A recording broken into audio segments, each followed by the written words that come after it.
Good evening. Good evening, good evening.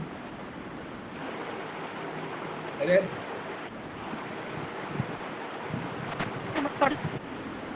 Gayatri madam, good evening. Gayatri, നമ്മുടെ Good evening, good evening, good evening, good evening. Gayatri. Mahadevan, good evening. Good evening to all. ഇപ്പോൾ ആർക്കാണല്ലോ ഇല്ലേ എറണാകുളത്താണല്ലോ. ഞാൻ ഇപ്പം എന്നോടാണോ sir ചോദിച്ചേ? അതെ, ഞാൻ ഇപ്പൊ ഓസ്ട്രേലിയയിലാണ്. നാളെ രാത്രി എറണാകുളത്തെത്തും. മകളുടെ കൂടെ പോയിരിക്കും. ഇപ്പം ഇവിടെ 11:45 മണിയാവാറായിട്ടുണ്ട് രാത്രി. നാളെ രാവിലെ ഇവിടെ നിന്ന് അങ്ങോട്ട് പോരും. ഇരിക്കുകയാണ് കേൾക്കാനായിട്ട്. ഓക്കെ, അതെ അതെ, എല്ലാരും കാണണ്ടേ. അതെ അതെ, ഒരിക്കൽ ഒന്നും തോന്നില്ല. നമുക്ക് വോളിയം കുറച്ച് കുറവാണ്. കുറച്ചുകൂടെ വോളിയം ഇമ്പ്രൂവ് ചെയ്തു.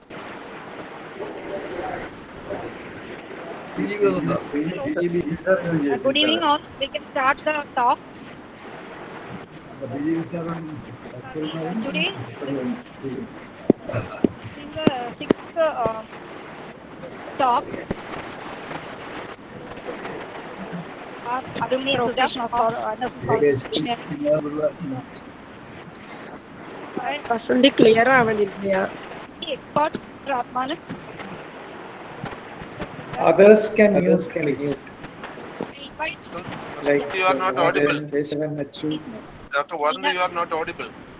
Welcome to that. Yeah, I request Leena. Dr. Leena, please take over. From the that. Yes sir, yes sir. Leena, over to you. May I humbly request everyone to mute?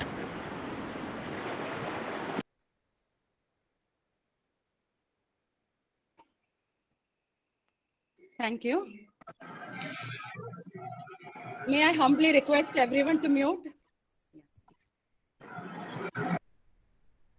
Okay, thank you. A very good evening to one and all.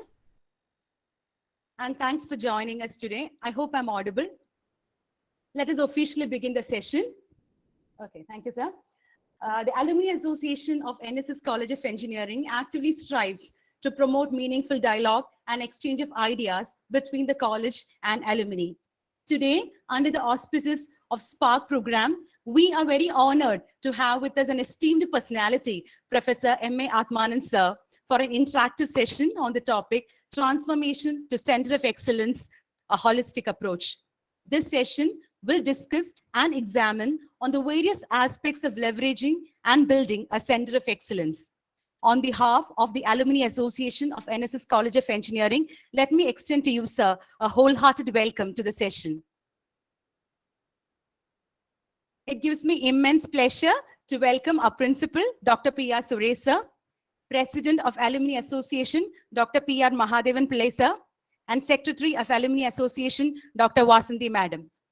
Let me also extend a cordial welcome to all our panel members, Engineer A. Gayatri Nair, madam, Engineer Ramachandran Narayanan, sir, Dr. Priyaji Das, madam, Dr. Sri Lakshmi Ji Pillai, Dr. Maya Devi, Dr. Kirti Krishnan K, my co-coordinator, Dr. Sudeep, sir, all executive members of Alumni Association, all alumni members, faculty, and student members. A wholehearted welcome to all. Before we start this session, I have a few housekeeping tips to cover. I request all panel members to ensure that they abide by the time allotted to them. Let me also humbly request all to keep their audio on mute so as to avoid background noises that may distract us from actively participating in the session.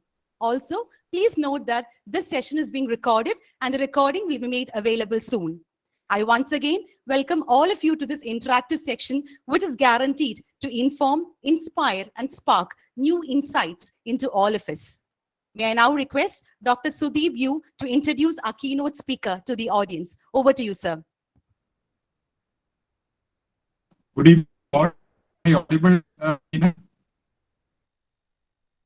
Yes, sir. Please proceed. Okay.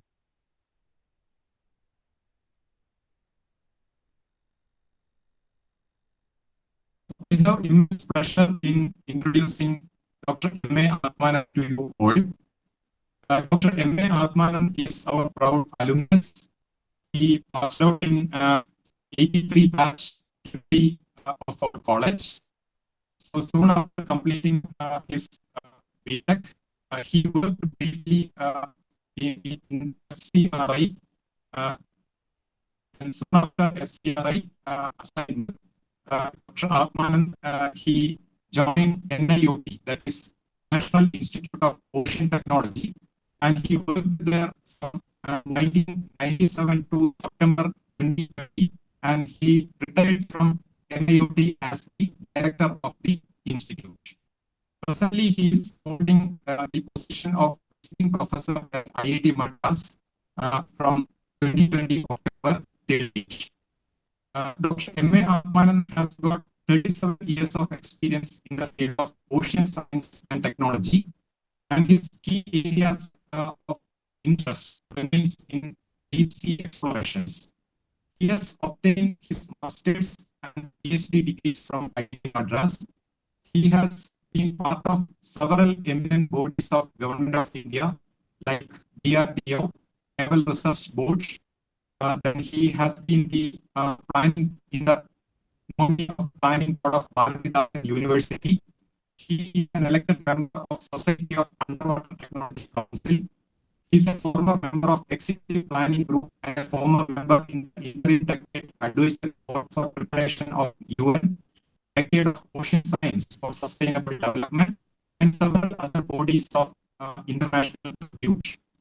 He was also elected as the chairman of Intergovernmental Oceanographic Commission Regional Committee for the Central Indian Ocean of IOC UNESCO during the period 2016 to 21. Basically, he is an instrumentation and control engineer, but he has undertaken extensive work in the area of deep sea and underwater explorations. His contributions towards the nation lies primarily in Arctic and Antarctic explorations of our country, and he has developed some of the key areas where his contributions are technologies for extraction of polymetallic nodules from deep sea, development of allied technologies for underwater vehicles, power generation modules for wave energy and ocean thermal energy conversion technology, development of underwater systems, components like motor, fiber optic conductors, so on.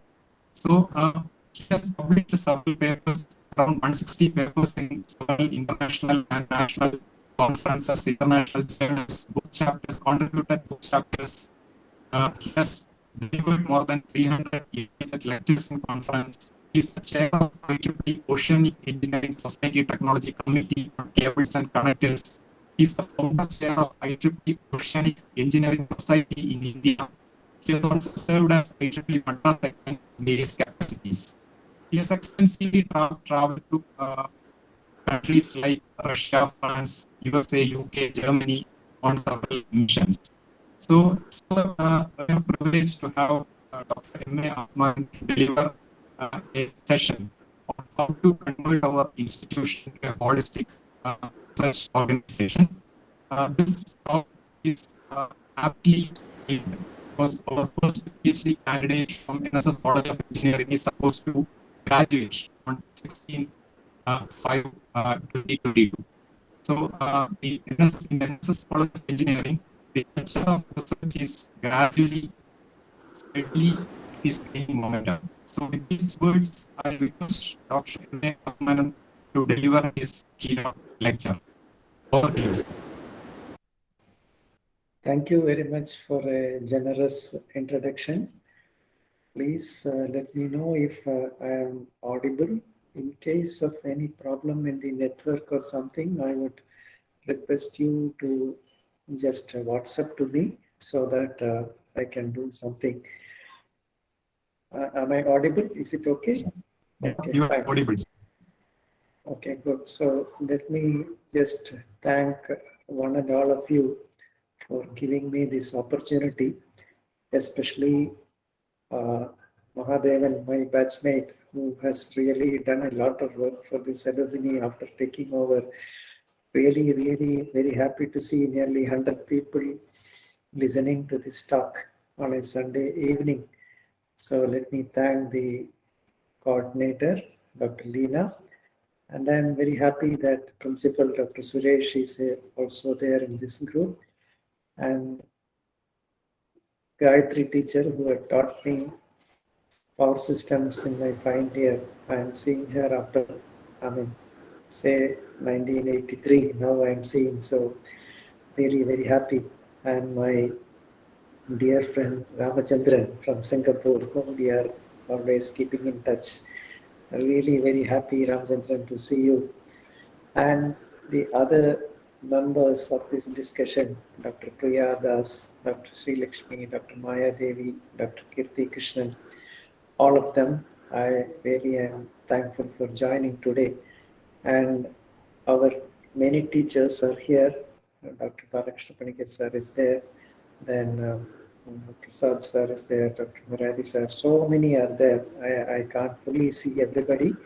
So I am really very happy that I am today invited to give this talk. So let me now start the talk by sharing the screen. Just a moment, please. Let me know whether you are able to see the screen. Just hold on for a while.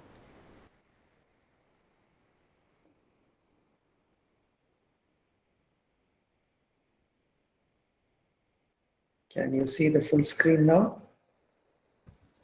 Yes, sir. Yes, It sir. is Yes, sir. visible. You can see. Unfortunately, when I am presenting in this Google Meet, I will not be able to see any one of you. So if you want to intervene, you will have to speak out. Otherwise, I can't see.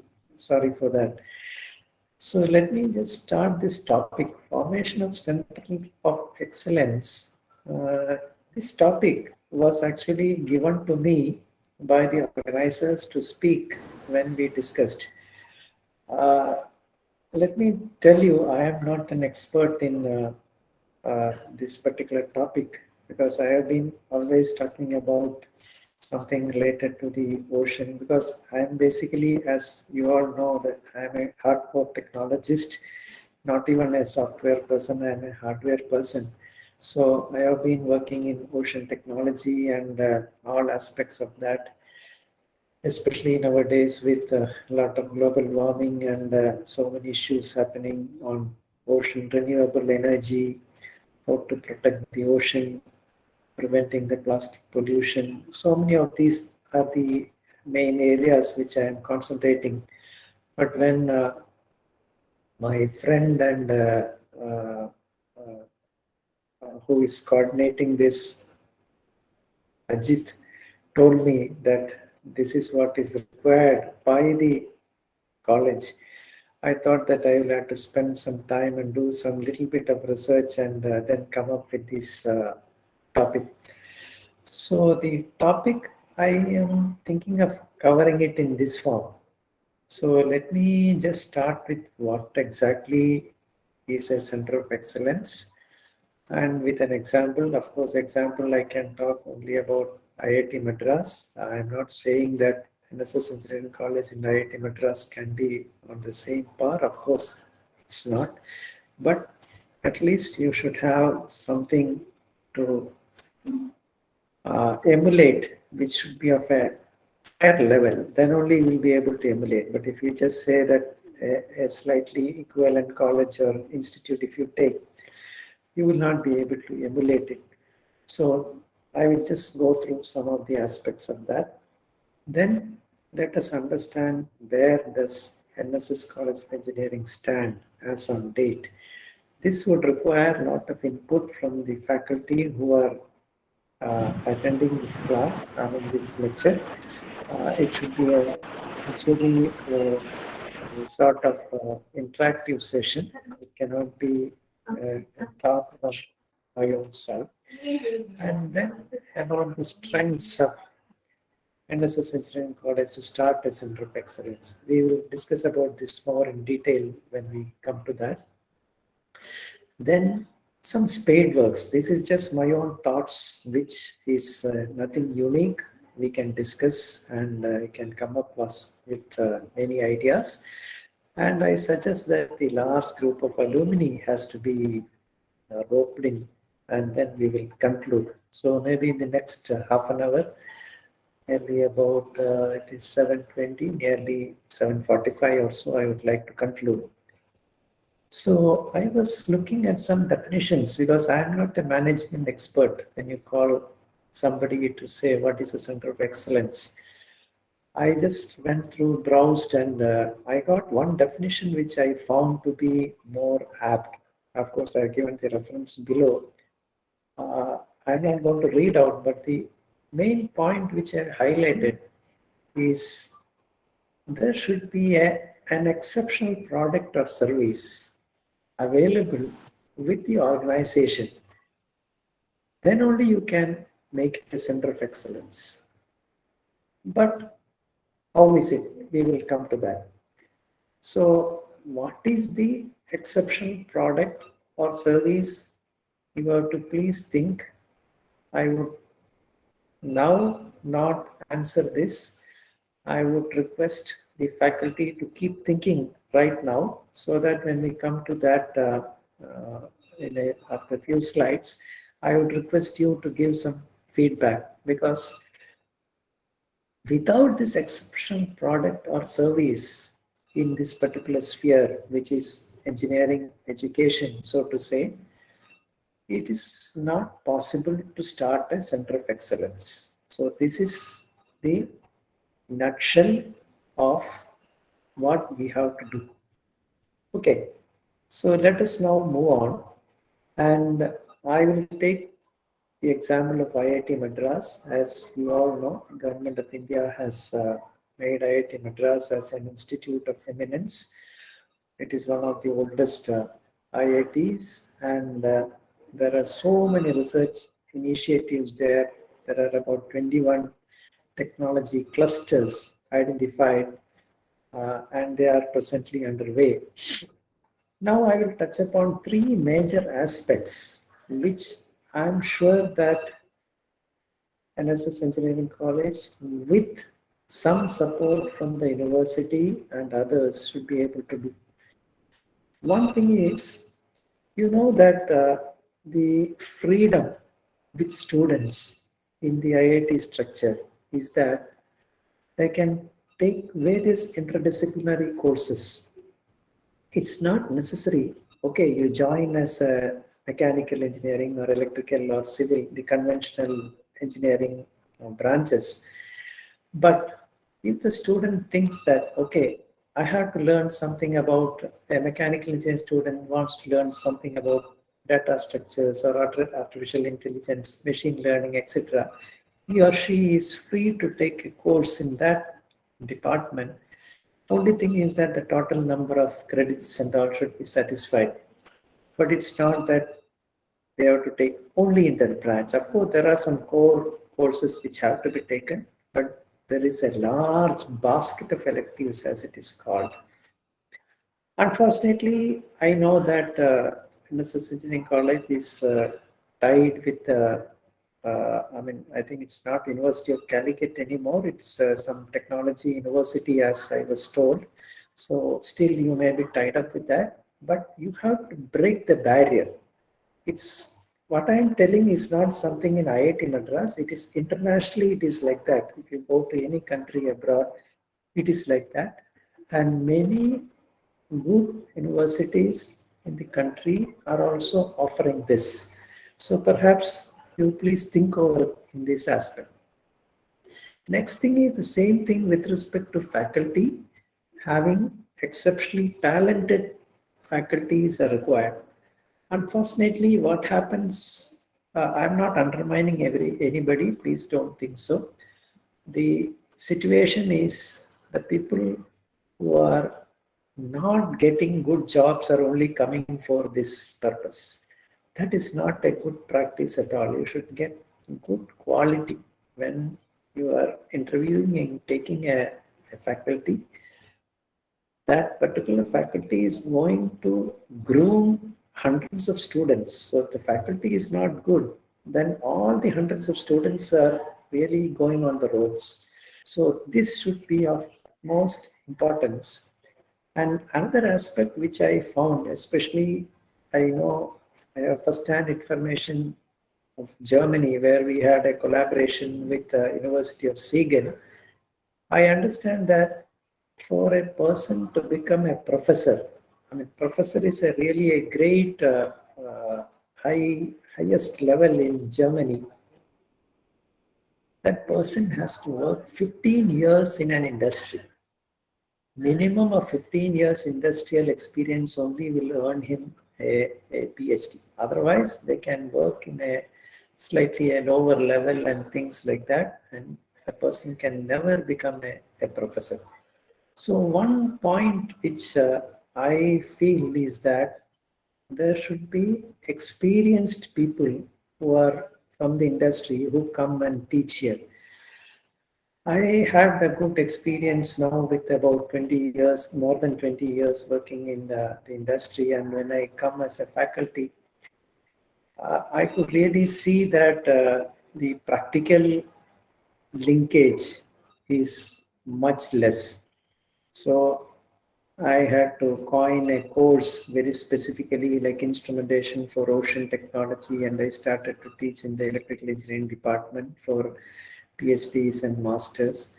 And similarly in the ocean engineering department, I am actually attached to electrical, but I am allowed to take course in ocean engineering, where courses like deep sea technology, deep sea mining, all these courses I am sharing and taking. So these facilities should be there in Nssce Engineering College also. It's not that the electrical engineering faculty will teach only electrical engineering, civil will teach only civil, because now the barrier is almost not there. You can't say, you can't survive in the market, job market, if you say that I will do only this, I will do only that. You will have to have a really a broad base. So this has also to be somewhat fine-tuned. Then of course, I assume that now good lab facilities and library with access to Scopus journals and all those things are available. I assume so. These are the slight tweaking to be done so that at least we are going closer to the IITs and other similar institutes. Now, let me just give you a glimpse of the areas of specialization at Iit Madras. I'm not going to read each of these things, but I just want to tell you that these areas which are highlighted, like artificial intelligence and data sciences, you may see the data sciences area has really taken over almost all branches of engineering, because data is now available in everything. The data, weather data is there, the data of, that our Google is collecting millions of data per day, and where we are all sitting at this moment in time, the data is available through Google. I mean, you all know, I don't have to explain that. So artificial intelligence, data sciences and all should come as courses, and really there should be a out of the box thinking independent of the branches of engineering in these things. Similarly, we know autonomous systems. Nowadays, they have allowed the drones. India is also, the licensing issues they have brought down so that these drones can go and deliver medicines in remote locations. So many such things. China is doing, like they're delivering, like our Swiggy and all is being done by autonomous robots actually. So autonomous systems are going to take over this area also. I'm sure that people are working, but still much more is required. Now, circular economy, I am coming to it a bit later. So you all know that that method is such that you keep on using something till the end without any wastage, like recycling plastics. There are so many other things. So circular economy, even though you may sound that it is not an engineering thing, but it is 100% engineering aspect, because the technology that is required for all these recycling, etc., it all come from engineers only. Then renewable energy. You know that the 2021 to 2030 has been declared by the United Nations as the UN Decade of Ocean Science for Sustainable Development. And a lot of programs are going on. I happen to be in the planning board of this for some time. So the whole world is going towards renewable energy. You know that Norway has almost become 100% renewable. India, we are tending towards that. A lot of work is being done in that. Solar photovoltaic is coming. Offshore wind is coming. So renewable energy has to be focused on a very large scale by some group who is working exclusively for this, not just the run-of-the-mill type of energy systems and things like that, which only concentrates with electrical engineers. Because renewable energy can also come from bio waste. Biotechnology is required for this. Now, medical technology is another one, with many new molecules being developed from biomolecules. That means not from chemical molecules, but from biomolecules. Many from the ocean, algae, and even from the land. Many of them are there. That technology is another area. Now, I kept ocean technology as the last one because that is the one which is closest to me. You know that the world knows more about the surface of the moon and the Mars than the ocean. Especially if you see India, the ocean technology started only in the last 2 decades or so. Whereas ISRO started putting rockets and all quite long back, and we are a supreme power in space technology. But ocean technology has not come to that level because we started quite late. You know that the countries like developed countries like USA, Germany, Russia, Japan, all of them have got underwater vehicles where human beings can go. But unfortunately, India, the manned vehicle to go underwater, the work is still going on in the institute where I worked, NIOT. Hopefully by 2024 or so, the first human will go up to a depth of 6,000 meters. So why I am telling all these things is that these are the general areas which Nssce Engineering College also should focus, not on just the conventional type of engineering aspects. Now, some of the center of excellences which are there in Iit Madras, I'm not going to the detail about these things. The first one is NTCPWC. This is under the Ocean Engineering Department. I know well about this because this center is headed by one of my friends, Professor Murali. He is heading this. And this center is now setting up an offshore numerical wave basin. And there is only one more such center in Denmark. So I would like to tell you that this center has been formed with complete support of about 70 crores from Ministry of Shipping. And why Ministry of Shipping has given this 70 crores is not a small money. How they have given it to Ocean Engineering Department of Iit Madras is basically because they know the capability of IIT Madras and they have given it. So this is what our college also should have. The capability should be such that the government or the funding body should easily be able to give such large projects. Of course, there are so many others. I am not going to detail, like a Center of Propulsion Technology, Internet of Things, and there are many others like for non-destructive testing. Then about automotive research, it is there.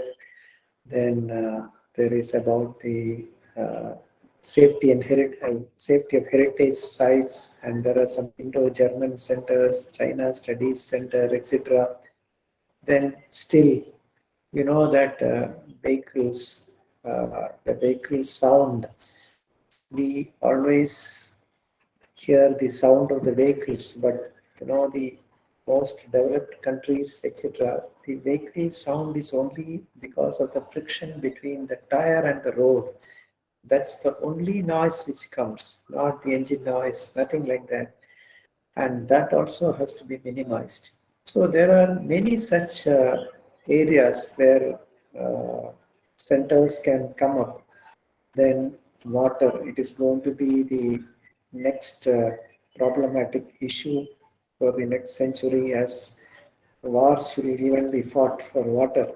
So that is another important aspect. Of course, wireless technology, all these things are to be considered. Now, if you see some of the institutes, if you see the next area which is coming up is electric vehicles. You know that nowadays electric vehicles are coming up everywhere. So how to do this battery engineering? Some battery issues are coming in India. You would have heard that batteries are getting exploded, etc. So all these aspects are to be taken up in a large scale by our college. Now, let me just tell, where does we stand? What are the strengths? I do not know. Early days, I remember when Professor Owen was there, high voltage engineering, he used to always tell about the impulse testing and many things which he used to tell, and how the high voltage is created, etc. And many transformer companies used to come there for design verification and things like that. And I heard the civil engineering, lot of consultations were being done by many professors, but I don't know present areas. I really need answers from the faculty for this. Are there any things, should we do it now, or I think we can complete it and then start the discussion? So I'm not asking to answer right now, but you think of this. Now the next thing which we have to do is, this institute is more than 50 years old. So it is essential to do a SWOT analysis. You know, SWOT analysis, strength, weakness, opportunity, threats. Unless it is done, of course, if it is done, good, very good. Otherwise, it is high time that it is to be done at the institute. Now, what are the spade works to be done? This is my thinking. Pardon me if I am putting something which is already available there. It is maybe I am not updated with the current level at Nssce College of Engineering. One important thing is there should be a strong research group. Strong research group only will get you the real punch. You can do so many things superficially, but unless there's a strong research group with, of course, access to journals, and that group building up facilities to take up research projects, this is essential. And for this, you should have the faculty who is really at the highest level. Otherwise, it will be run of the mill.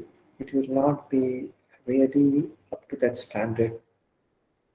Industry interaction is required, because after all, the students who come out, they want to get a job. They are not just coming to do research. Research is fine for those interested, but others have to get a job. I understand Palghat has got a lot of agriculture industries. I found right now through a Google search that there are so many agriculture industries in and around Palghat. Let it be a small one, but take something and try to have a collaboration with them. And similarly, Public Sector Instrumentation Limited is there, and I'm sure that many alumni are working in IL. FCRI, I myself know that many alumni are there. I mean, one person retired just last month, now still I know that M. Suresh is there. Then, I mean, so many are there in FCRI. You can really utilize them. ITI also should be definitely having alumni. Through them, you can have interaction, Premier, etc. ISRO, you should utilize them because you know Somanath, who is the chairman now, he is from Kerala, and he will be really happy to have some interaction. NPOL Cochin is also another organization where you can have interaction. You can extend it to Coimbatore because Coimbatore is close by and the automobile sector is really booming there in Coimbatore. Then you always should say that you should have, I should interact with some institutes which are really good. You should not be a frog in the well. So IIT Palakkad is there. I understand that some already there is a MOU signed. I saw in the news. IIT Madras you can have. Then PSG is really a high-level institute in Coimbatore. Amrita is also very good. You should really see the collaborations which Amrita has got. They have got international collaborations with various universities. Similarly, VIT, Shastra. Then the students should be participating in competitions, both domestic as well as international. And student chapters of IEEE, I hope it is there. Otherwise, it is high time that we should start it and it should be made very current. That means it should not be that once one batch goes that it's not there. Then various other professional activities, and the faculty should be given impetus and financial support to attend international conferences. These are the occasions where they go and interact with other people who are working in the area in other countries. That will bring them here, and faculty from here to there. There should be some sabbatical arrangements when they can go there for a semester and teach there, and they can come here and teach. This is required. Then I'm giving a sound of warning here not to publish in run-of-the-mill journals and conferences. There are many journals who really attract researchers and say that if you submit the paper today, within 1 week they will publish it, etc. But you should never go into such things. Your standard will come down and you will be looked down by others. So even at the cost of more time and more effort, you should go to higher level journals only. And I also know that even when I was in NIOT, people would like to go to PhD in some university or of not of a high repute. I used to tell them that you should go to IIT Madras and do that, because we had some arrangement with IIT Madras where the staff can go and do PhD, but they don't want to go because IIT Madras is tough. IIT Madras will not look at the person's face. They will see only the quality. So if you go there, you have to take comprehensive examination. Examinations will be tough. So they don't want to do that. So I used to tell them, at least you go to Anna University. It may not be that tough, but it will be slightly better than any of the run-of-the-mill type of universities. So you have to do good work. Otherwise, you will not be able to come up. Then next thing is taking up sponsored projects. You know all these PSTDA, NRB, all those things are known to you. I'm adding last to ONR and Ford Foundation. They are international funding organization. ONR is Office of Naval Research of the United States Navy. They really give projects funding, but only thing is, again, you have to be at that class. Otherwise, no. Similarly, Ford Foundation also. And NRB, I think I already explained it to a principal and some others that I am the chairman of the Marine Systems panel of NRB. And I would be happy that if you are giving some projects which can be considered, we discussed about that earlier. I am ready to help you with that. And you have to identify some of the industry, because many of the industry has got CSR funding, that is corporate social responsibility funding for various aspects. So try to identify some of them for this aspect. Now, some of the areas that will be considered. First thing I am talking about is the most important problem in Kerala, that is solid waste management. I see that absolutely there is no mechanism which really takes care of the solid waste.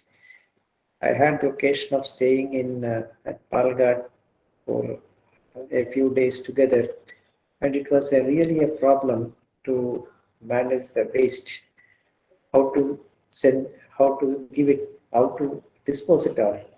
Even finally, I even thought that I'll take it back to Chennai and dispose it here. That is the such is the condition. And I understand, I will come to the next slide, but I will tell now itself is that our batchmate, Jose, who was in the civil engineering, he retired from state government. He was as a conferred IAS. He was the collector of Calicut and some other places. And after retirement, he has been given a job to find out how to do the solid waste management in Kerala. So he is taking care of that. You can rope in him and support and do whatever required. He's a nice man. I can share his number, etc. Myself and Ramachandran know him very well. Then I talked about drone technology, indigenization. Many of the systems are from China. Of course, we cannot compete with the price in China, but at least you can do some indigenization, at least in the software development and things like that. Solar powered EV charging is very, very important. My batchmate Abdul Aziz has started one center near Pulamandol, between Pulamandol and Patandi. He has started a charging station there for EV, and he is now going to make it solar power. He has partially done it, but he is going to do that. So this can be extended to various locations, and support can be given to start these. Next thing is bioplastics is something to be done, because the plastics is the most difficult thing to dispose of. So we have got large scale coconut tree waste which can be used on a large scale instead of plastics. This is can be started as a big industry, provided somebody puts and tweaks some of the ideas which are there. Similarly, biofuel, again the waste can be converted into fuel. And water management is very, very important in Kerala. In the monsoon, you are now getting floods, and the drought period is also there now. Before the rain, summer, it is quite difficult. So CWRDM at Calicut and FCRI at Palghat itself is there. You can tie up with them, come up with some of these new areas. So these are just my thoughts. And alumni is to be used. We have got 25 years to 80-year-old alumni, and it's a very large area. And they are all spread in India and abroad.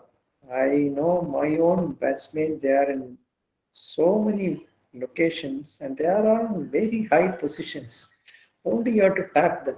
If you tap them, you can get whatever is required, both technology, ideas, even funding, it should be possible. So try to bring them in various forms. I'm happy that the LinkedIn here is very active, because LinkedIn is the professional body which really connects people. Facebook is not, it's basically for personal activities, but LinkedIn, I find that your web page is very active. But I could not see the Twitter handle. Twitter is also required to really gather people. That is very, very important. So nowadays, without these things, nothing will work out. Then, if possible, start a distinguished alumni award for the alumni so that many people will get interested in taking up these activities. Now, I am just giving, I mean, this is not a complete list or something. The people who I think were not already involved but capable of supporting. Of course, Jose, I just now told. Of course, Ramachandran I had put even before I knew that he was coming here. So Ramachandran is there. And Abdul Aziz I mentioned. Irunan is another, my classmate. I'm not sure whether if he is attending this.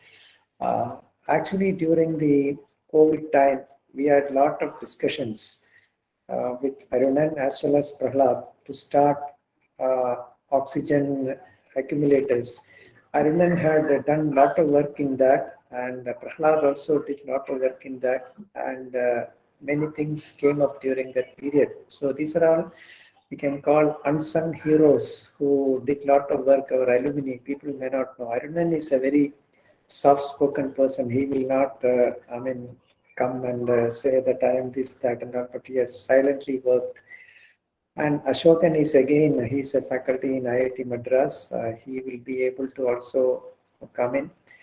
Keshwadas is again from Palghat only. He is in the United States. He's in a very high position in as a faculty, and now he has become has got elevated to some other level also. You can rope in him for this.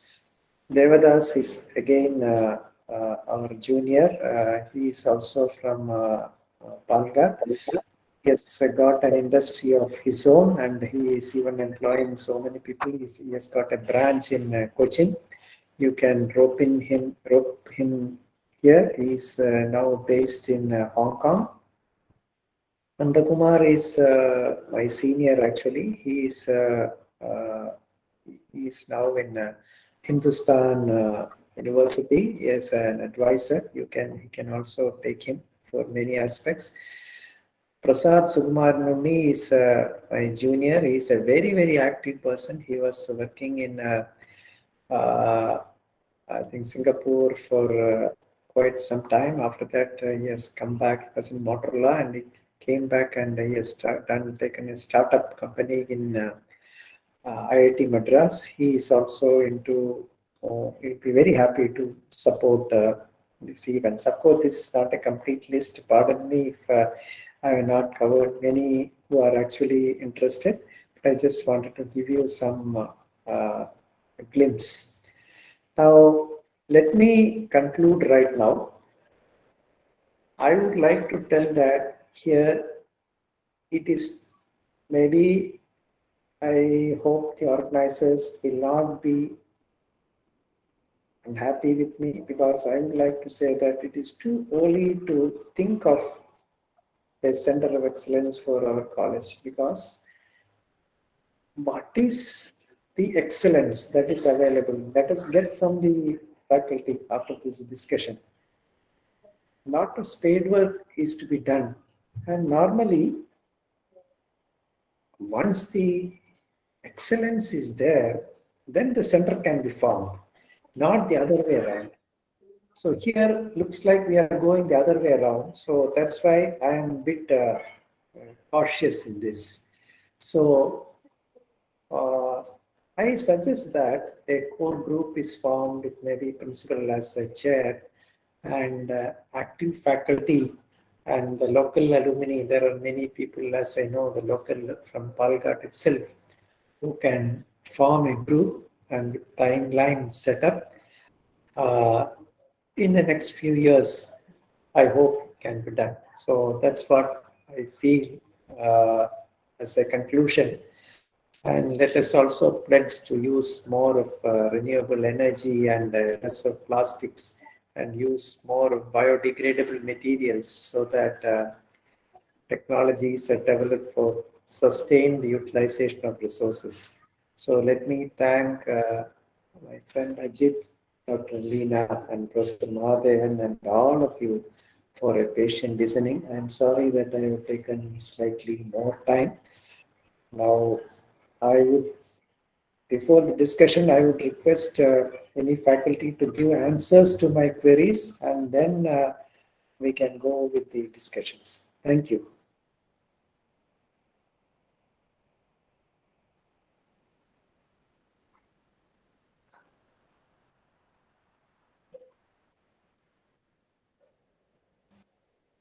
Did your experience in FCRI help you? FCRI experience was good because one thing is what I found is that even though I was I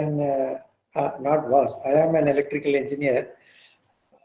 The experience we got at FCRI, especially under Dr. Panikar sir, was that we had to work in all areas.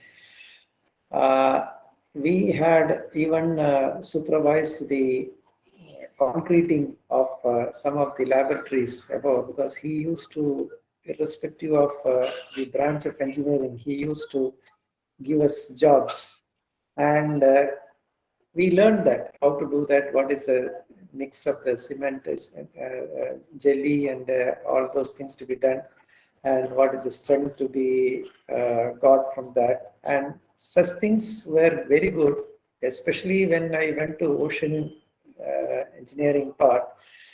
It is a mix of all branches, like, the seabed, when the crawler is moving, you have to understand what is the shear strength, the bearing strength of that, then the vehicle movement, hydraulics is there, hydraulic fluid flow, the valves, control valves, etc.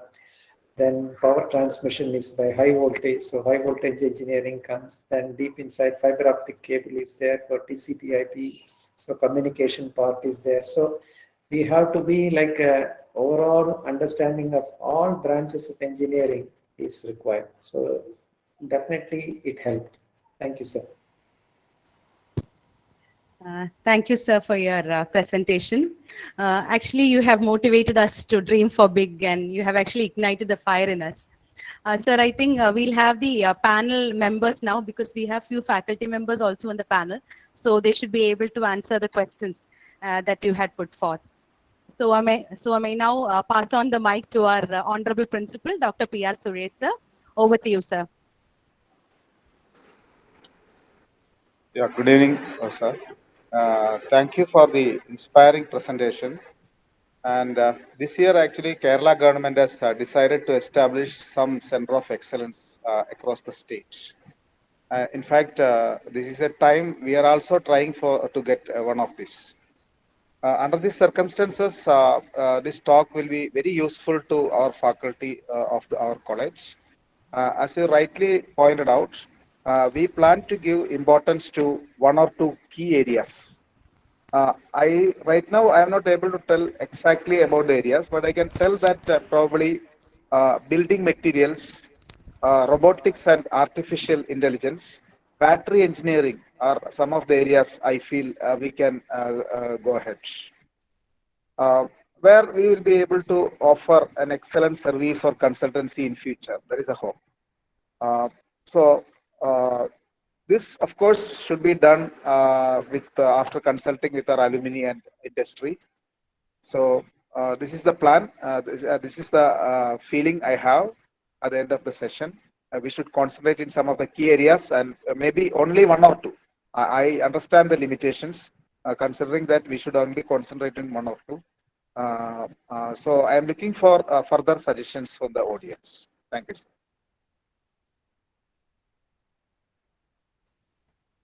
Thank you, sir. May I now request Dr. P.R. Mahadevan Pillai, sir, President of the Alumni Association, to take the discussion forward. I hope I am audible. Yes, sir. Yes, sir. Audible. Yes. Thank you, Dr. Atmanand. We met first in 1978 when he joined the BTech electrical branch and I joined the civil branch at Nssce College of Engineering. And he was a day scholar. whereas I was a hostler, but we used to meet quite often in the college. Very happy that he has given a very sensible talk. After retiring from the NIOT, he's still active, visiting IIT for visiting professorship. I'm happy to note that. And in our batch, he was the topper in electrical engineering, the first in his class. I think university first rank also. I hope so. So second rank. Okay, second. That means first rank has gone to either NIT, that is REC then, or Government Engineering College, whichever it is. Okay. Anyway, I know that you are the college topper. That is enough for me. Okay. Now, coming to the points which he has discussed, I appreciate all the points which he told because they are all really worth. But since I'm not an alumnus alone, I've been also working at I think the longest record of service in Nssce College of Engineering is mine, 35 years. I don't think people can break it. Now it will be very difficult to break it. Though I've been on deputation some of the years, deputation leave I availed to head some other institutions. So before I retired, I had exposure of some other institutions also. Compared to those institutions, I found that getting things done at the Nssce College of Engineering is tedious. I'm telling this to open the eyes of the teachers. In 1996, when I got a Norwegian fellowship, they offered a good sum. The first thing I put forth to them is that please don't attach it to the college. Whatever result you want, whatever study you want, you take me independently, I'll get it done and submit you in time. I could do it. I got the funding directly from them, not through the college. But in 2013, when I got a huge funding from the government of Kerala, the government of Kerala insisted me to do it through the college. I retired in 2018. Even now, the accounts are not settled with multiple notifications. So this is very difficult because when you work on a project, you have to be independent. And even I could spend only 2/3 of the allotted funds because of the difficulties in forwarding the letters and audited accounts. Now, funding agencies are very rigid on that. If you don't give it in time, they will neglect you. They will try to penalize you. So our system has to slightly change. What I observed is, I don't think that the people here are bad. No, people are good. The system has to, like the Le principle, the system has to readjust. So what I suggest is that the multiple controls imposed, and the researcher should be let free. A researcher should be, I was very much disturbed when my wife told that when I got bedridden with an accident, my wife had to wait so many days in front of the office to get some sheet from the office regarding the funding. That should not happen because I had to send it to the government agency. So I suggest, many teachers are here, I suggest that whatever funding you are availing, you should be given a freedom to spend it and to submit it properly to the government or the funding agency. Then only the funding will work. First thing. Second thing is, one point I noted in what Atmanand was saying is, first, an excellence should come inside. Then only center of excellence should develop. You can name so many centers.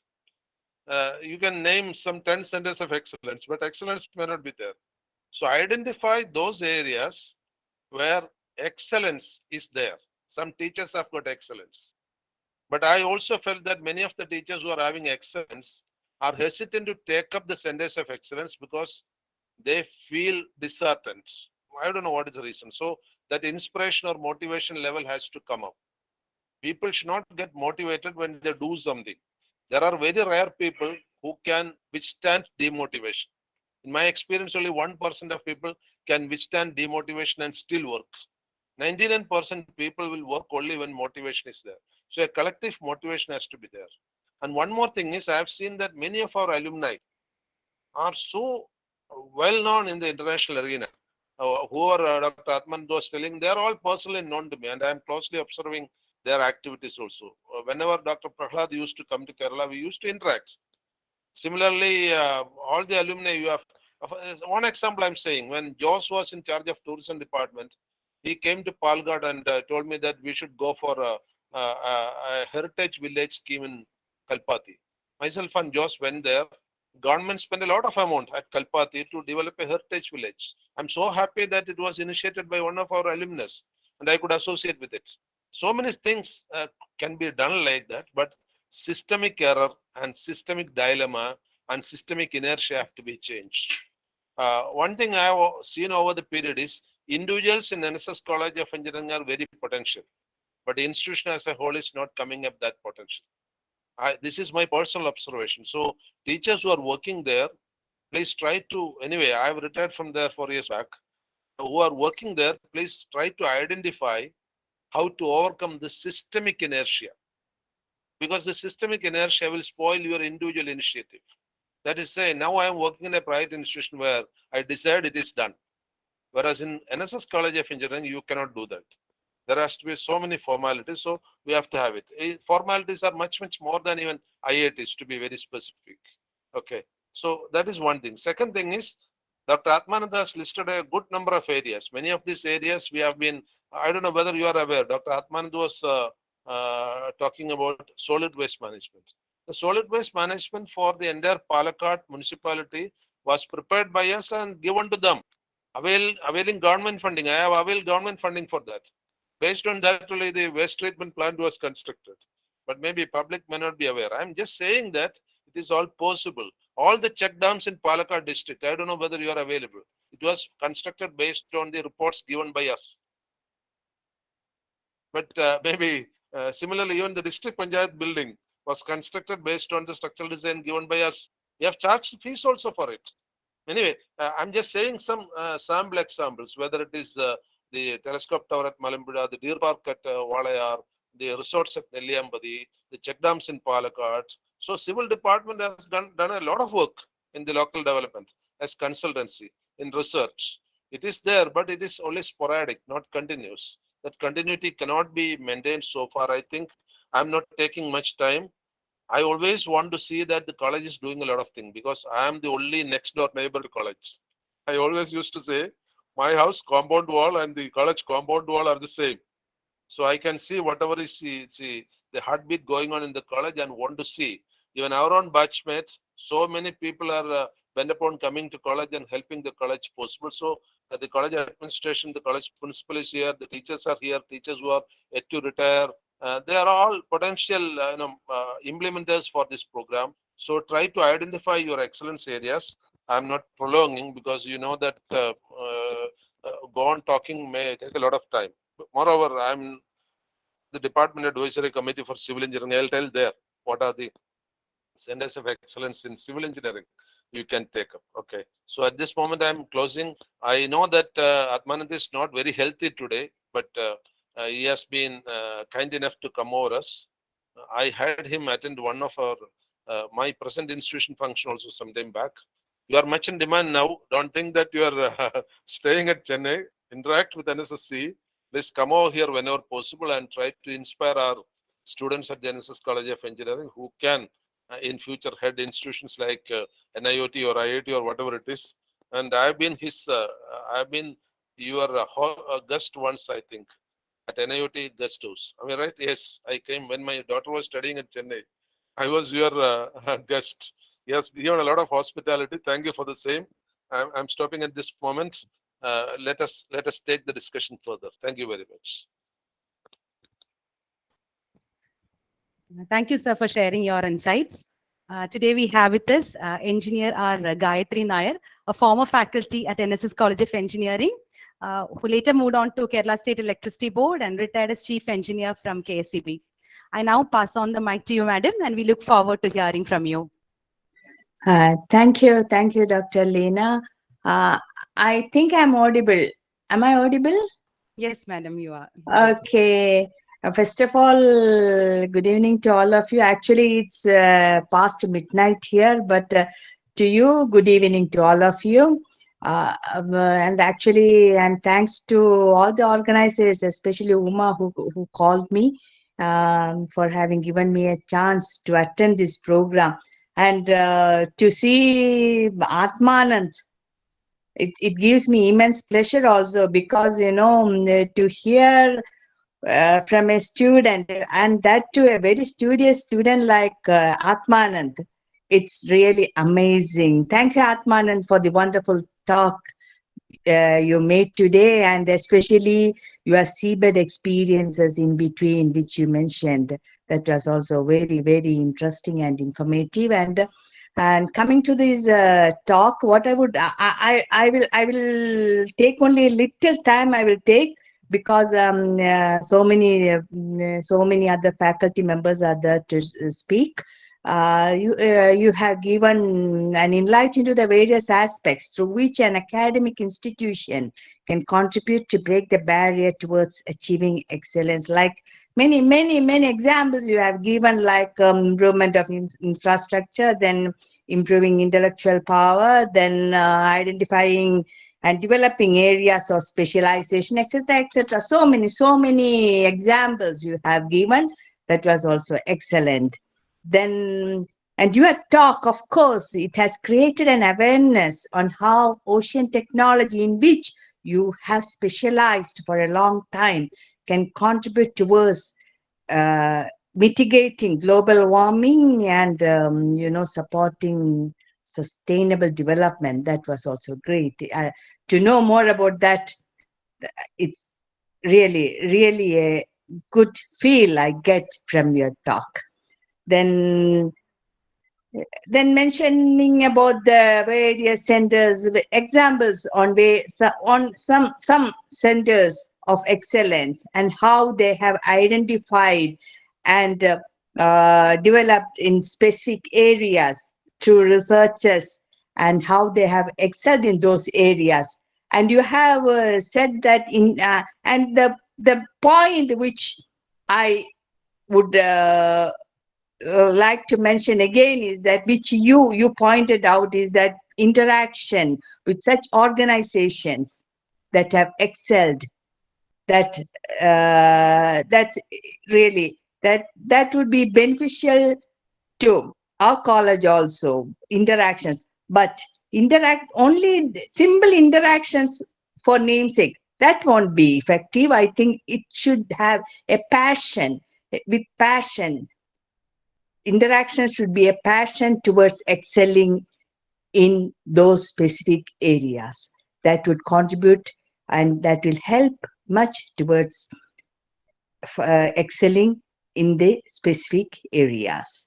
And of course, we are always passionate towards our professions, and I am sure our college, Nssce, will be able to excel and will be identified as a center of excellence in the near future. And I wish all success in the college's endeavors towards achieving excellence.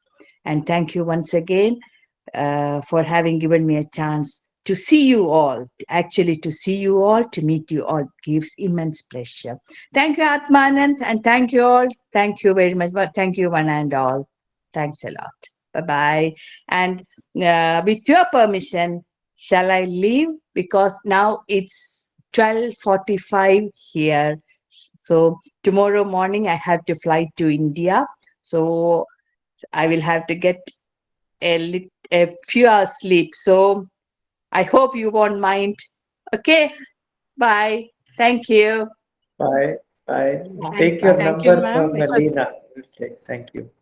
Thank you, ma'am. It was a great pleasure to have you with us. We look Thank you. forward to meeting you in future also. Thanks a lot. Thank you. Thank you, Lina. Bye-bye.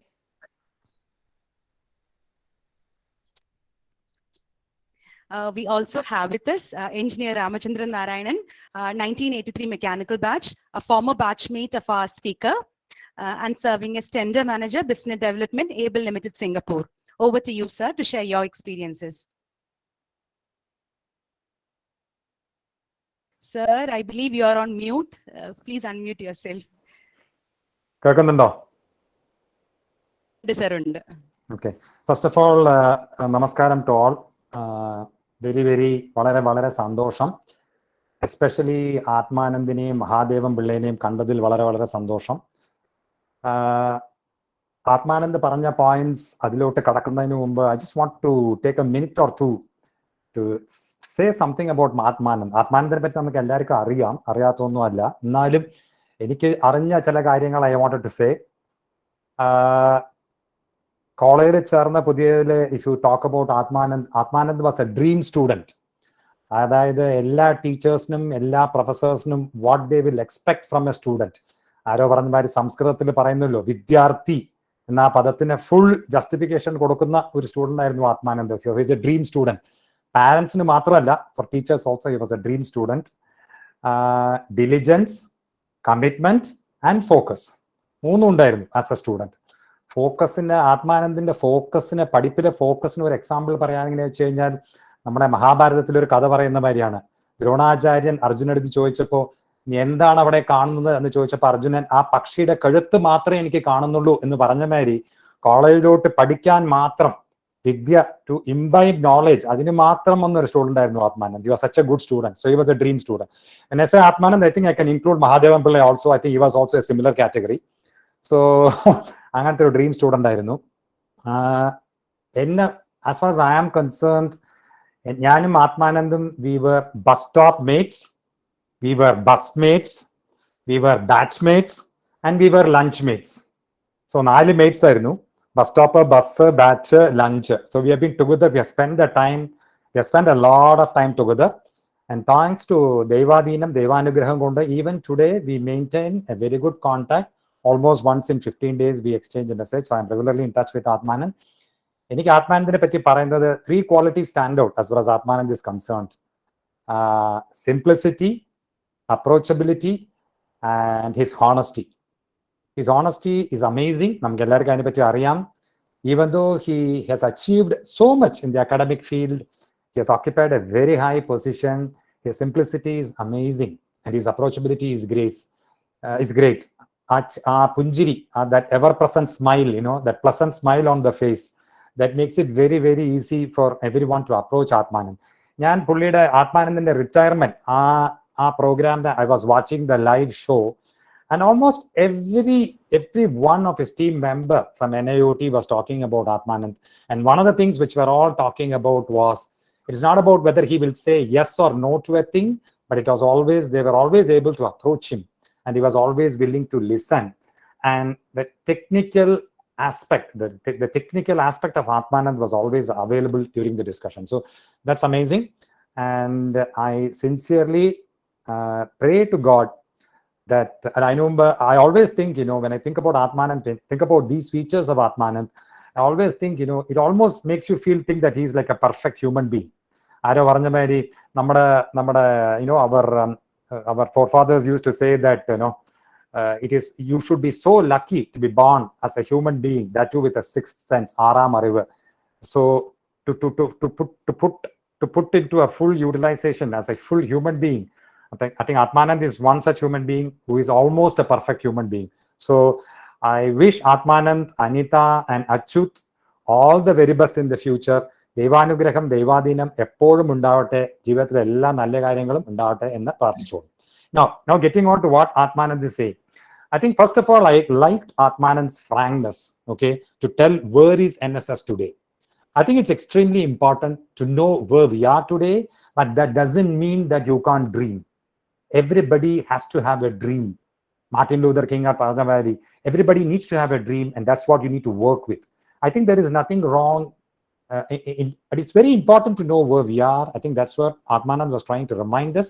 But it was also very good to hear from Mahadevan Pillai. Adayithu, we have achieved so many things. For example, Mahadevan Pillai parayirunnu, the civil department had done so many things. Many of us may not be even aware of this. So that really helps us to know that the college has achieved many good things.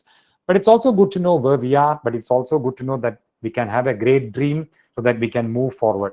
Now, one of the things which I want to say is that, for example, Singapore, namada alumni, is more than 200 members strong. And I think there are many more people who are there. And the good thing is that many of them are in very good positions. Everybody says, I am a vice president, I am a director, I am a general manager, all the swanky designations. You talk about, they have it. It's not only our batchmates, our juniors who are like 45, 46, they are heading, they have their own companies. So I think there is a tremendous global connection which is available. There is a global NSS diaspora which is available, which can be utilized in different sectors. And many of them are doing, as Atmanand said, as Mahadevan Pillai said, many of them are doing some amazing jobs. Some of the examples Atmanand had quoted in the screen. So I think there needs to be a constant communication. I think compared to 10 years back, I think the communication between the diaspora members and the college, if a better, I think it's much better. I think we are moving in the right direction, but I think we can do more to improve that communication. But I think the college alumni have done themselves proud, and we all should give a pat on the back for ourselves, because we have done very well. Many of us are in very good positions all over the world, and they can contribute a lot to the college. And as Atmanand said, there are a lot of potential areas. It's good that Atmanand touched some of the areas, but like artificial intelligence, circular economy, these are all some of the areas where there are lots of possibilities. And it's good to see that a lot of focus is being now given. Indian government, private entrepreneurs are also trying to put in more effort into these things. But I think there can be a lot of collaborations. I think one area where I think Atmanand, as he was suggesting, was collaboration between the college and collaboration with the industry. I think collaborations with other institutions, excellent institutions which are available in the near vicinity, in Singapore or in China or in US or UK. I think that can be tapped into. And the other thing which Atmanand said, which I really liked, was talking about experience. There is no shortcut to success, and there is no shortcut to experience. I think that's very, very important. He was talking about a professor saying that it almost takes 15 years for me to get it to this stage. I can talk about my experience, my son's experience. My son is a doctor in the UK. Mohanippa doctor. He is going to start his specialization. Actually, he has chosen ophthalmology. He wants to become an eye doctor. Fortunately, he was happy to get it. But the competition was so high. There were 10 doctors competing for one seat. But thanks to God's blessings, he was able to get it. But he says by the time he has to be eligible to become a consultant as an ophthalmologist, he has to do a minimum of 500 cataract operations. 500 cataract operations. It almost takes 15 years to become a consultant. So it takes time to gain experience. There is no shortcut. I think that was a very, very valid point which Atmanand said. I think it was very, very good. But Mahadevan Pillai Paranjamari, I think we need to drum up what we are already doing. I think Mahadevan touched upon some of those aspects. It's very important that people should know some of the good work which we have already done. So that's very important. We need to send that message across. But I think the collaboration is getting better. I think there are lots of opportunities now available. I think the communication is better. And in fact, if you see the last 2-3 years, even the alumni has rallied very well. I mean, I know at least 4 or 5 cases where our members had health issues, but within a very short time, our alumni batch members and even seniors and juniors were able to mobilize large sums of money within a short time. Okay, so sky is the limit.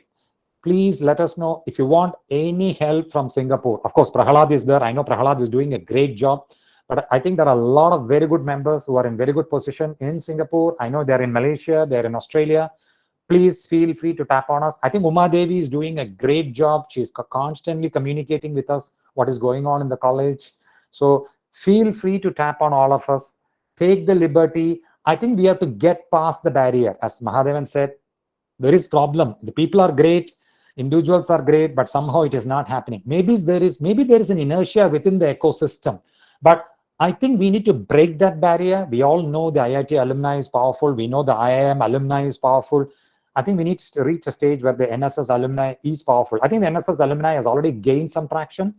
I think we need to drum up on the positives and we need to keep pushing ourselves.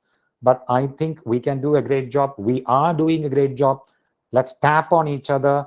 And as Mahadevan said, make it a point when you come to Palakkad. I am a culprit. I accept it. When I come to Palakkad, of course, nowadays I come not regularly because parents are no more. But I think that's a very valid point which Mahadevan made.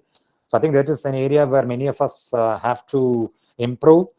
and get in touch with the college, talk to the professors, talk to the lecturers, get to know what is happening, get to know what is their need, so that we can try to help. So I think India has got an amazing future. The way I see it, India will be one among the top 3 economies by 2040 or 2045, along with US and China. India will take its destined place in the Committee of Nations as a given. There's a lot of momentum. I have seen how an Indian was respected in 1995 in Singapore, and the respect which an Indian gets in Singapore in 2022.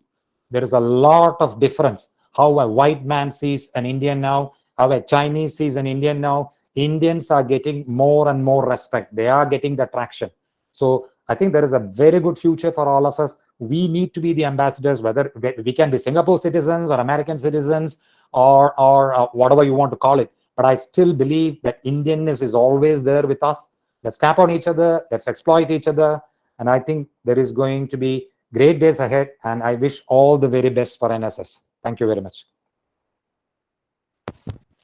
And thank you, sir, for the short walk down the memory lane. Memories of college life always stay with us. So those little experiences actually make up the fabric of our life. Thank you, sir, once again for your words and for sharing your insights. Now, as our renowned speaker said, the traditional role of research and teaching needs to be increasingly complemented by the ability to transfer knowledge and technology into other realms where it will benefit the industry and society.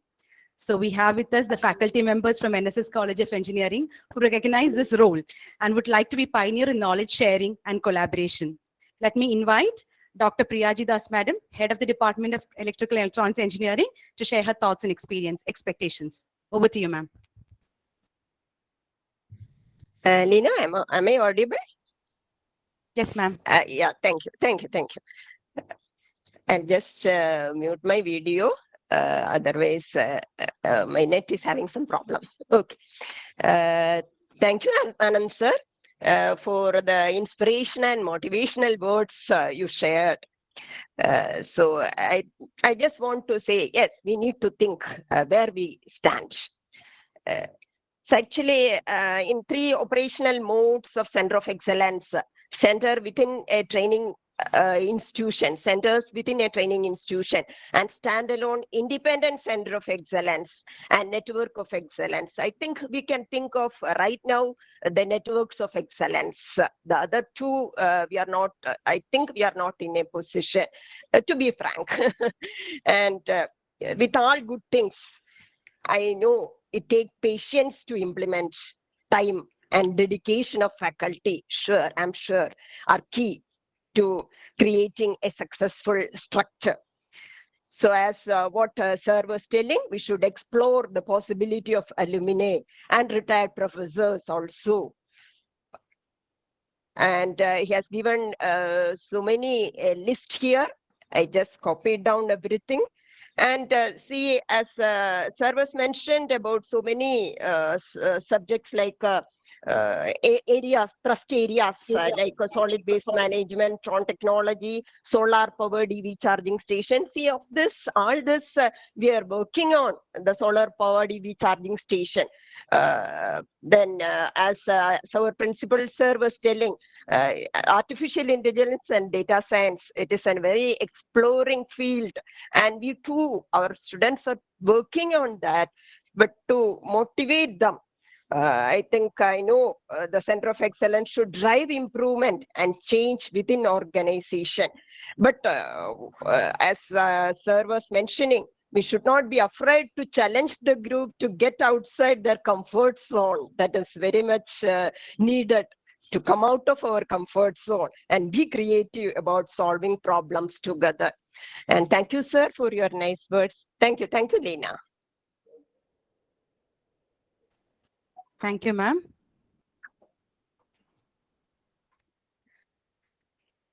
Our principal, sir, has an important meeting to attend. So, sir would need to leave now.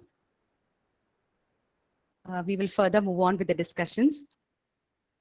We also have with us Dr. Sri Lakshmi G. Pillai, Assistant Professor, Department of Civil Engineering, for further discussions. May I now pass on the mic to her. Over to you, ma'am. Thank you, Lena. Good evening, all. Hope I am audible. Okay. Yes. First of all, I thank the Alumni Association for arranging such a discussion in connection with the Center of Excellence. Definitely, Nssce can also go for Center of Excellence. Thank you, sir. Thank you for your informative section, sir. We get a clear idea about which are the relevant areas, or which are the suitable areas we can go for Center of Excellence. Thank you, sir, for the informative section. Sir, I am associated with Civil Engineering Department. So regarding your question in connection with consultancy work, now also Civil Engineering Department, many consultancy works are going on here.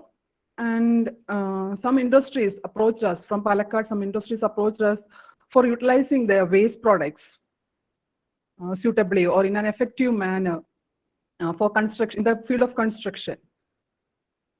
And you know, Palakkad, there are many industries are there, and the industrial waste disposal is a major problem nowadays. And connection with that, or in this scenario, I think we can have a Center of Excellence on suitable construction techniques. That may be a good area, that is a Center of Excellence for sustainable construction techniques may be a good field. So can we include, and that is sustainable pavement construction, sustainable building technology, then sustainable ground improvement methods can be included in this area. And we can go for such a Center of Excellence, sir. What is your opinion, sir, in this area? Can we go see for sustainable this, construction? I will not be able to say, comment anything, because Okay, this is sir. something which you have to decide yourself by discussing internally, because I don't know the level of competence of the faculty or the technology available, etc. I think you discuss internally, and I understand that Mahadevan is already in the committee, so he will be able to also guide. Thank you. Okay, sir. Okay. Thank you, sir. Okay, over to you, Lina. I have just commenting on what Atmanand said, and just to add on, I think as Atmanand said, it will be difficult for others to comment, but if the college team feels that they have something which is relevant, and if they feel they have the necessary competence and the confidence to proceed, I think they should take the lead and they should proceed. And maybe they can do some benchmarking or checking with some of the contemporary centers of excellence in that specific area, have a collaborative discussion with them and check the state of the art. And if they believe, and if that center also believes that it's worth pushing that forward or proceeding with that, then I think you should proceed. I think that's the sort of approach you must take. That's my personal opinion. Okay, sir. Thank you, sir, for your. Thank you, sir. Thank you. I now cordially invite Dr. Maya Devi, Professor and Head of the Department of Chemistry, to take over the session. Thank you, Lina. Thank you, Adnan sir, for giving the motivational session. I'm working in the chemistry department of Nssce College of Engineering, and I have some collaboration with IIT Palakkad. Just now I have started the collaboration, and I'm synthesizing a sensor molecule. Sensor in the sense carbon dioxide, for the sensing carbon dioxide. We are planning to develop a sensor, and just the preliminary stage, that is the synthesis of the sensor molecule. That is that reaction is only in the preliminary stage only, and using that we are planning to have a sensor which can that is for the quantification of carbon dioxide, which in the context of global warming and climatic change, I think it's an important project. So proceeding with that, and it's coming to Nssce College of Engineering based on the work I have done. But I have only a few years of service, but I can convey my knowledge to the junior members, and they can apply for the project. That's all I can do. That's all, sir. And I have one more thing to tell you, sir. That is, Indian Academy of Sciences offering lecture workshop and refresher course. And but the condition is that one fellow of the academy should be the convener for that. And the engineering faculty here, some of them have applied for that, but nobody is willing to come to be the convener to conduct the program. And you can help if they approach. You can help for the 2 days only is needed for the conduct of the lecture workshop, and for and they're also providing refresher course also, which is equal to faculty development program. And that in that we can get help from you for the engineering members. It will be very helpful because students also will be interested in engineering topics. If I conduct, I can only have sessions on chemistry, because they have chemistry only in the preliminary, that is only in the basic level, first year. That's the problem. Thank you, sir.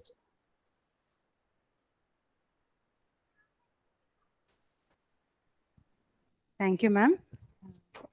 We also have with us Dr. Kirti Krishnan, Assistant Professor, Electronics and Communication Department. Passing over the mic to you, ma'am. Hello, good evening, everyone. Am I audible? Yes. Thank you, thank you.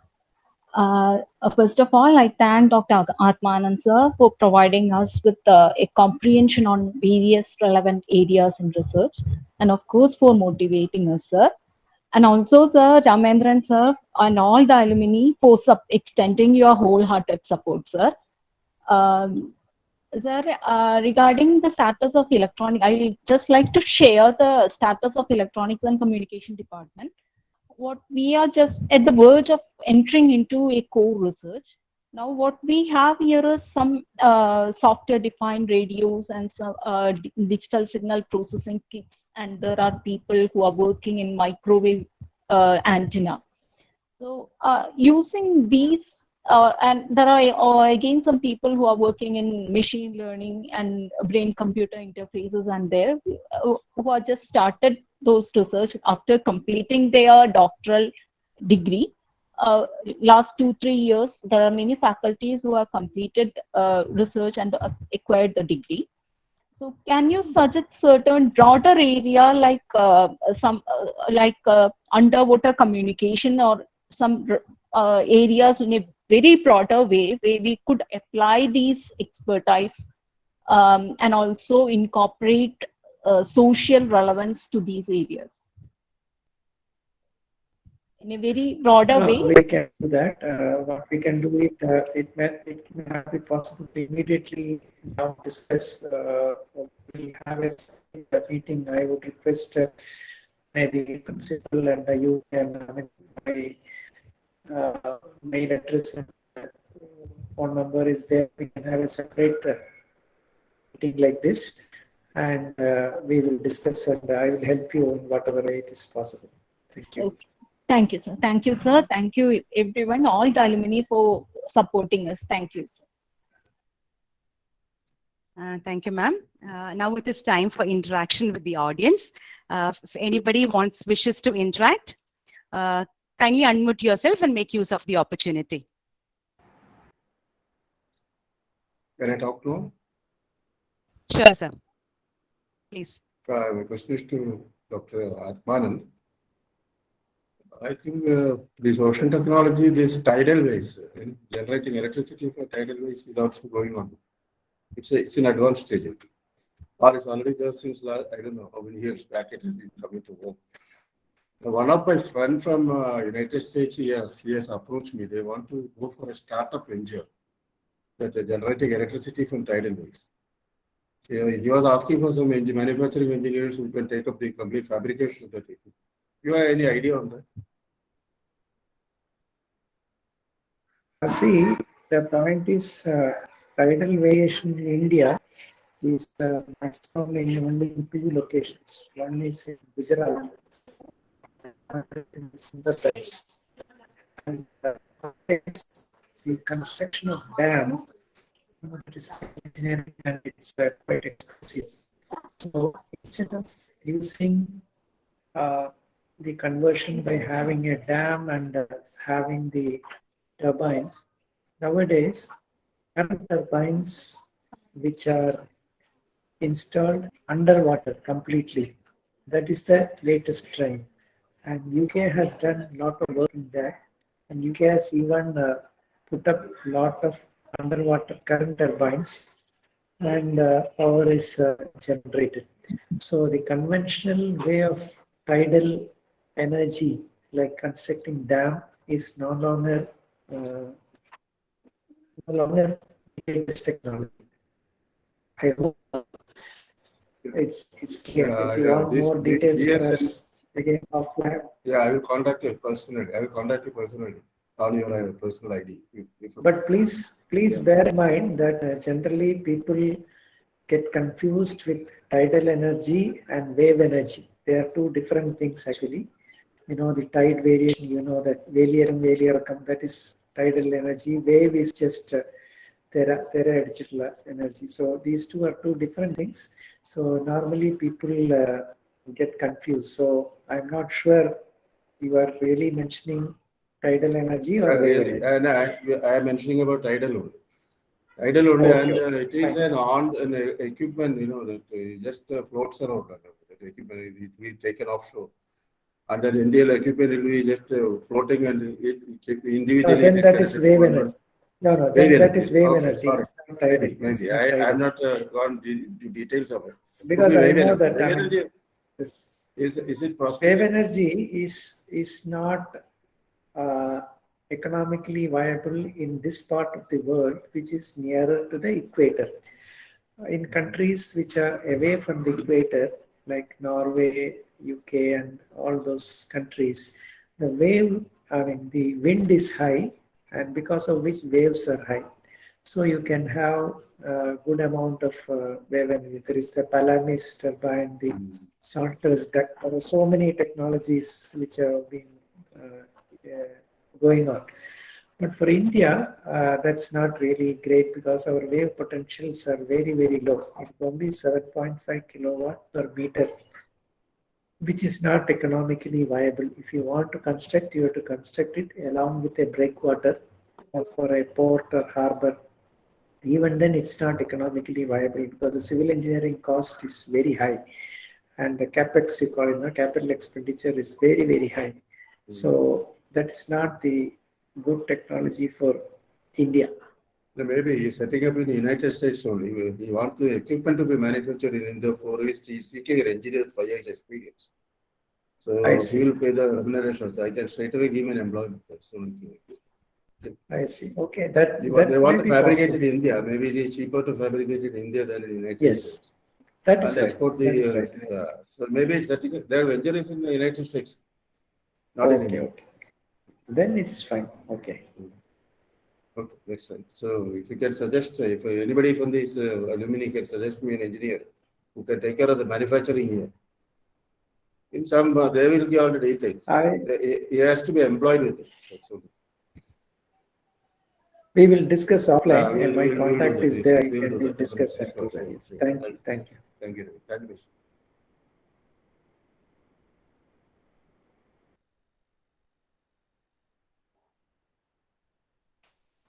The session is open for discussion. Anyone else would like to discuss upon something? Please unmute yourself. Sir, please go forward.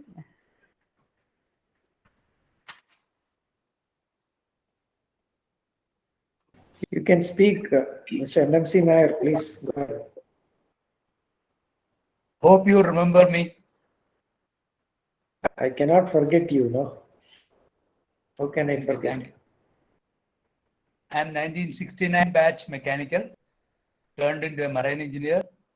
And in 2000, I was managing Atmanan's 3 or 4 research ships for many years. That is our connection. Small correction. It is not Atmanan's. It's Government of India thing.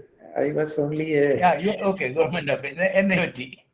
But still, I feel that field you suggested, ocean technology, it is a good point where Nssce Engineering College also can plan for ocean engineering and ship management or marine engineering side, not for making marine engineers or master mariners, not that side, but ship management and marine side of this research, ocean research, that in Nssce College can do something there. That is what I feel. And if any requirement is there, I am there. But I'm in Trivandrum, but I can come to Palgad or anywhere they want, I can come and do it. Associate with it. That is all from me.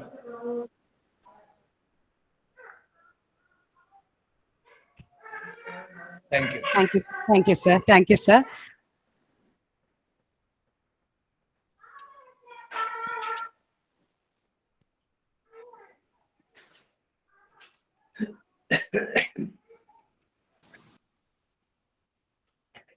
So good evening, sir. Hello. Yes, ma'am, you're audible. We can hear you. Sir, I am from Civil Engineering Department. I am the only faculty who is specialized in offshore structures. I had taken my PhD from Iit Ocean Engineering Department. So since I am the only faculty and we have only the APJ Abdul Kalam University syllabus we are following. So only one for PG students only we are offering one course, that is also an elective course. And since it is assumed that now the students are afraid to take that subject, that is design of offshore structures. So that is the difficulty from our part to involve in projects like ocean technology. So that the syllabus is to be changed to include, and we have no provision to include ocean technology in our syllabus. So that is the main difficulty, sir. See, I can answer this from what Professor Mahadevan said. It is necessary to change these things. See, without that, if you say that it is not possible, it will never be possible. But you have to somehow make things happen. He specifically told that all the faculty is very good, but only the system is problematic. So this is a system problem which you mentioned. It has to be changed. I don't know how to change it. That is, you have to find the ways and means to do it, but it has to be done. So I compel my students to take projects, that is thesis, that is MTech projects in ocean engineering, related to ocean engineering subjects. Now my students are doing one project that is in Bombay High, the design related to when it is subjected to earthquake waves, how the analysis and the dynamics.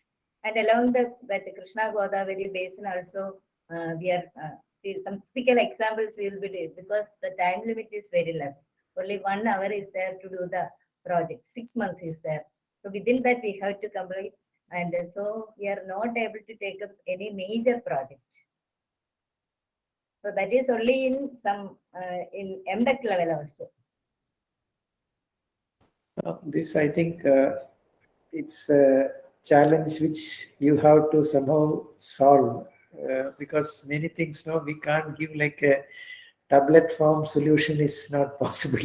It has to be internally discussed So that and some system is to solution. be changed. Yes, System, that's correct. as Mahadevan sir told. Yes.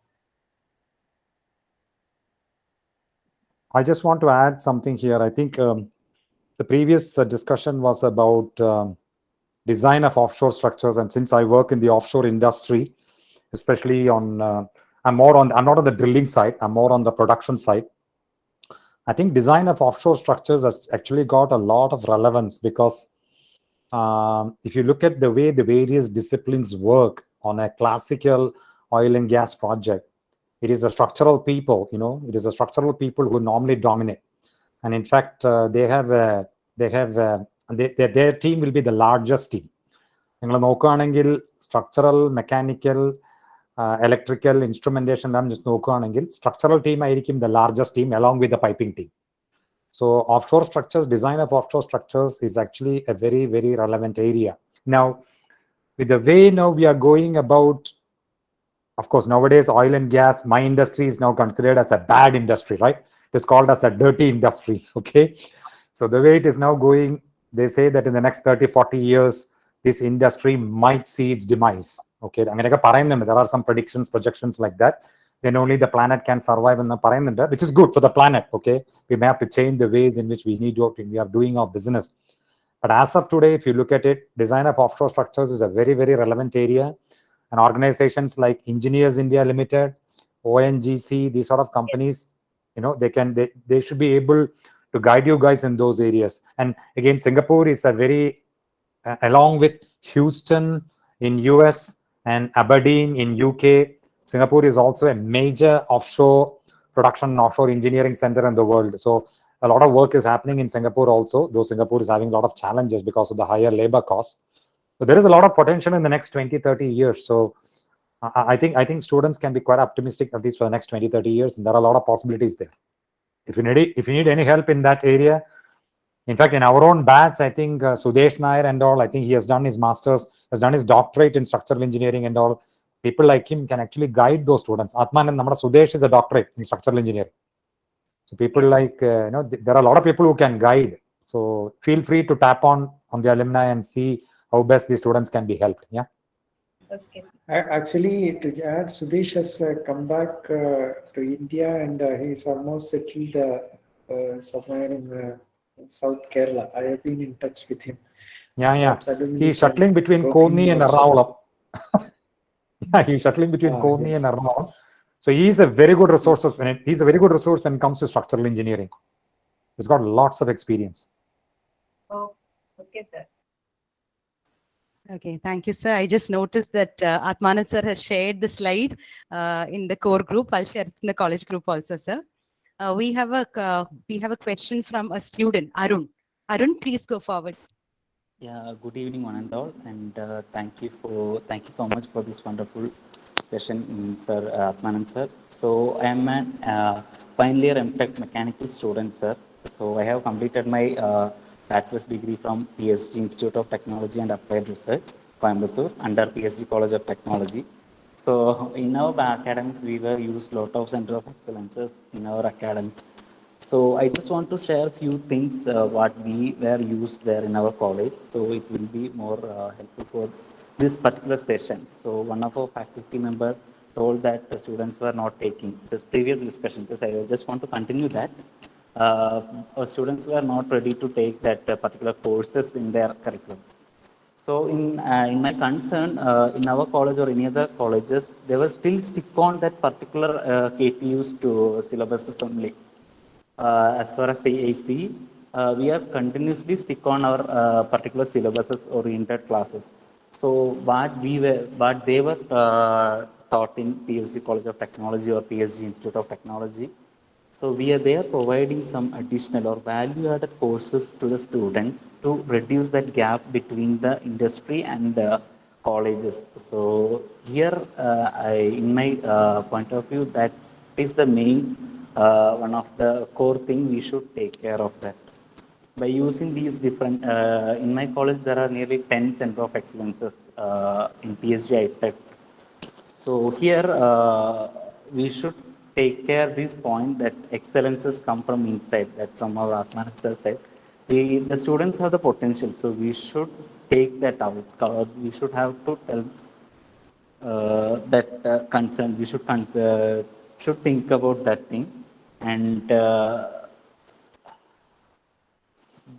with the things the students should participate in different activities like SAE, Society of Automotive Engineers, and IEEE chapters. Local chapters are available, so the students can participate in different activities like EcoCard, Baja, Subra, and all. They can participate. So these things also should take care. Because why I should tell these things? Because a lot of our HODs and faculty members are here. So one thing we should take care that value-added courses can provide it to the students, so they can get these courses like ma'am told, like ocean technology, the students are not electing. So we can provide these courses, value-added courses apart from our curriculum. So a lot of subjects like in mechanical engineering also, geometric dimensioning and tolerancing. That is one of the core things we should know, but that is not in our curriculum. So these are the basic thing we got in our college life. So I have one just suggestion to the management to take care of this point. Thank you so much for this opportunity, and thank you so much for this wonderful session, sir.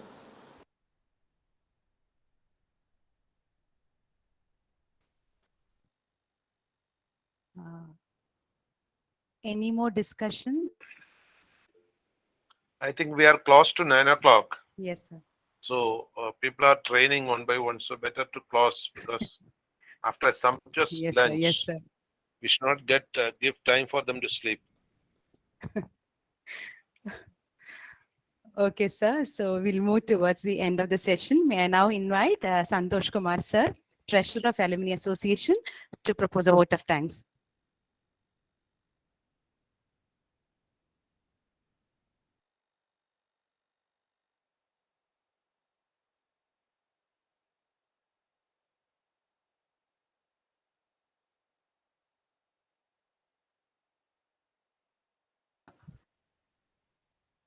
I think Santosh sir has some internet issue or connectivity issue. It's not available at the moment.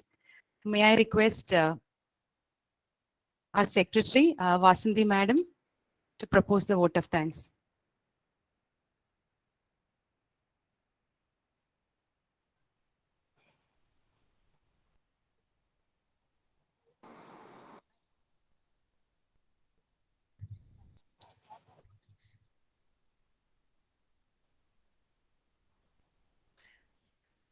Ma'am is also having some issues, I assume.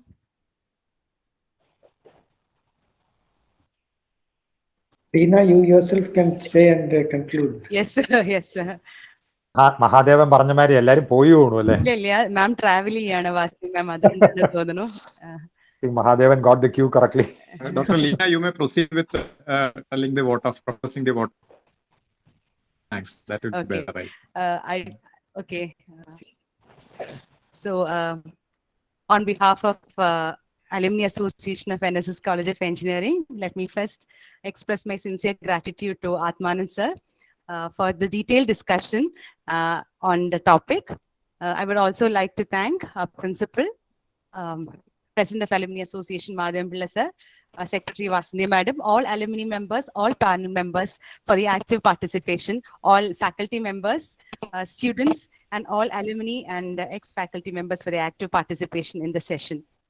It has been a very informative session and looking forward to more such sessions in the future. Thank you all. Thank you. Bye. Bye. Thank you all. Thank you all. Special thanks to Dr. Leena, Atmanand, Ramachandran, Prasad. Happy to see you all. Seeing the old batch, Shivaram is also there. Good, sir. So 5 people from our batch. There is no our batch without NP Prasad. He is there everywhere. Yeah. Prasad is always there. Thank you. He is the communicator. There is no batch without NP. Thank you. Contact point. So happy. Right. Yeah. Okay, Great session. Thank you.